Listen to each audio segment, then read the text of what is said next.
अस्सलाम वालेकुम दोस्तों, welcome to Imran info TV. दोस्तों आइए मैं आज आपसे एक ऐसे शख्स की बात करूंगा जो कभी डरा नहीं, कभी ये नहीं सोचा कि लोग क्या कहेंगे। हम में से बहुत सारे लोग इन्हें टेस्ला व्हीकल के फाउंडर की हैसियत से भी जानते हैं। जी हाँ दोस्तों, ये और कोई नहीं, ये वो पागल शख्स है जिसको दुनिया पागल कहती है और इनका नाम इलॉन मस्क है। दोस्तों according to Forbes, Elon Musk आज दुनिया के 5वें अमीर तरीन शख्स में से शामिल होते हैं। दोस्तों इलॉन मस्क जून 28, 1971 साउथ अफ्रीका में पैदा हुए और 10 साल की उम्र में इन्होंने कंप्यूटर सीखना शुरू किया, कंप्यूटर की बेसिक प्रोग्रामिंग लैंग्वेज सीखना शुरू की और 12 साल की उम्र में इन्होंने एक वीडियो गेम बनाई और सेल की जिसका नाम ब्लास्टर था और ये दोस्तों $500 की सेल की गई। दोस्तों अभी आप खुद अंदाजा लगा लें 10 साल की उम्र में या 12 साल की उम्र में हम लोग क्या कर रहे थे और ये इलॉन मस्क क्या कर रहे थे। इलॉन मस्क दोस्तों इन्होंने अपना पहला बिजनेस 95 में शुरू किया अपने भाई के साथ मिलकर और उस कंपनी का नाम Zip2 था जो एक सॉफ्टवेयर कंपनी थी और इंटरनेट सिटी गाइड का काम करती थी।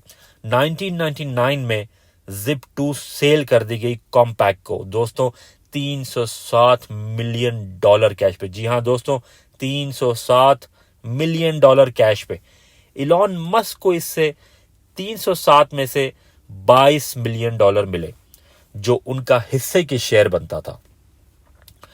1999 मार्च में इलॉन मस्क ने X.com शुरू की जो एक ऑनलाइन फाइनेंशियल सर्विसेज और ईमेल पेमेंट कंपनी थी। इलॉन मस्क को जो $22 मिलियन Zip2 की सेल से मिले थे उन्होंने उसमें से $10 मिलियन X.com को शुरू करने में लगा दी। जी हाँ दोस्तों, यहां आप इस बंदे की सोच देखें, इस बंदे का आइडिया देखें। ठीक 1 साल बाद X.com ने एक कंपनी से मर्ज किया जिसका नाम कॉन्फिनिटी था और उसकी सर्विस का नाम पेपाल था। जी हाँ दोस्तों, मशहूर पेपाल जिसको हम सब जानते हैं।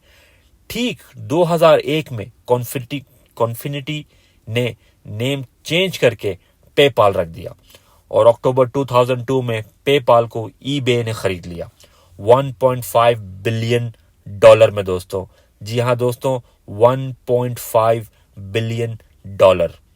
इस डील में से इलॉन मस्क को $165 मिलियन मिले। फिर इलॉन मस्क ने 2 और कंपनी स्टार्ट की जिसका नाम स्पेसएक्स और टेस्ला मोटर्स है दोस्तों। इलॉन मस्क को जो 165 या $165 मिलियन मिले थे उसमें से इलॉन मस्क ने वो अपना सारा पैसा स्पेसएक्स और टेस्ला मोटर्स में लगा दिया। दोस्तों अब इस शख्स की जहानत देखें।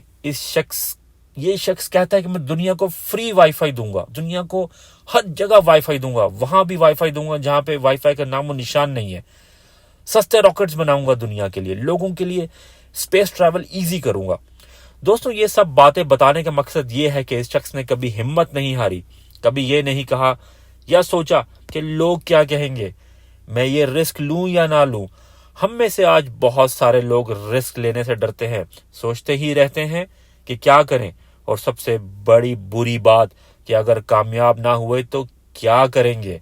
दोस्तों मैं यही कहता हूं बार बार, रिस्क ना लिया तो क्या जिया। दोस्तों अगर आपको मेरी ये वीडियो पसंद आई हो तो मेरे चैनल को जरूर सब्सक्राइब करें और शेयर भी करें अपने ग्रुप्स में। इसकी वजह से और लोगों का नॉलेज में इजाफा होगा और शायद इस वीडियो की वजह से मोटिवेट हो जाए कुछ सोचने और करने पे। दोस्तों see you for next video. अल्लाह हाफिज।